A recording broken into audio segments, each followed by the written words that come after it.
nangyaya itong isa na mag-shopping daw kami. Ngayon, syempre December ngayon, palapit yung birthday niya, palapit din yung Christmas at New Year. Dinala kami dito sa area ng mga pang-estudyante. So, dito na guys. Ang bitbit ko ay yung polo ni Rohil. Ngayon, pipili kami ng pants. Kasi nga, ang bilis naman ni Rohil tumangkad.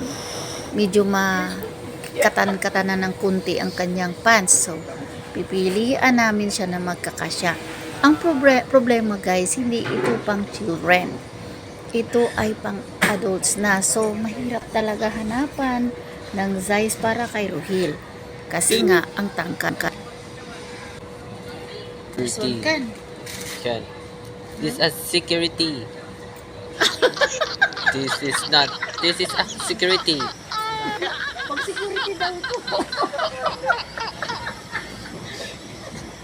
Ayun. Pag security daw to. Ayun niya. Yun, the black one?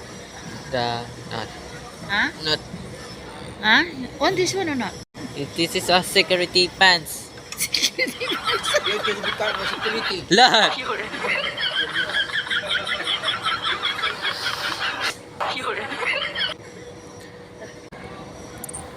So, ito lagi ang problema ko guys. Pag once na bibilhan ko ng pants itong anak ko at ang hirap hanapan.